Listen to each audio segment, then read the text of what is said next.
a beginner's guide on how to switch to Linux. Are you sick and tired of Microsoft harvesting all of your data, tracking your every move, bloating up your PC with unnecessary software, and having to pay an insane amount of money just to get a licensed copy of Windows? Then look no further than here, because in this video, I will be sharing some tips and tricks on how you can switch to Linux with ease. Let's start off by giving you newcomers some advice and things you need to know before switching to Linux. Firstly, it is important to remember that not all software supports Linux, so before switching to Linux, make sure that the software you're using is compatible with it, and if it is not, I would recommend trying a free and open source alternative or equivalent to that proprietary software. The majority of the free stuff can do everything the paid for software can, so if you need to ditch Microsoft Office, you can quite comfortably get by using the free and open source LibreOffice. If you have to ditch Photoshop, GIMP is the best free alternative image manipulation program, and so on and so forth, so you probably get the idea.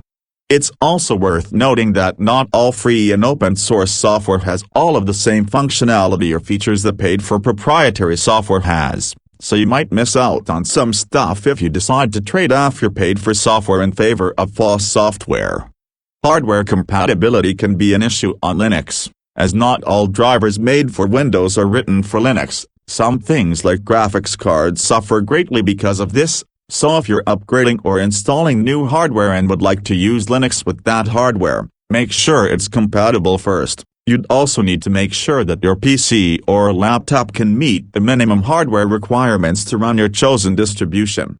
I should also mention that there are lightweight distros specifically for older or less powerful hardware, so if your PC lacks decent processing power, or is really old, perhaps run something like Linux Lite or Sparky Linux, or any other lightweight distro.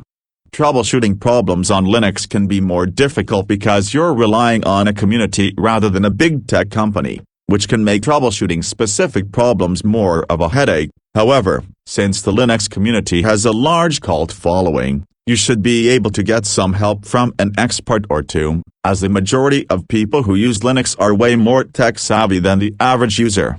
Finally, it's important to consider your needs and wants. If you heavily rely on some software or games that do not work on Linux, you should not switch to Linux. However, if you either already use lots of free and open source software, or the software and games you need work on Linux, then switching to Linux should be a breeze. But it's also about finding the right distro for you. Some distros are designed for beginners and noobs, others are for experts who specialize in security, or some specific expertise related to computers. And there are special distros like Tails OS aimed at keeping the user as private as possible, while also opening up a whole different world of web. You can check out my videos on Tor and Tails OS to learn more about that, but ultimately, what you think is best depends on your needs, wants, and preferences, and you will have to see as to whether or not Linux is right for you, because for some people, it will be a worthwhile investment of time and effort,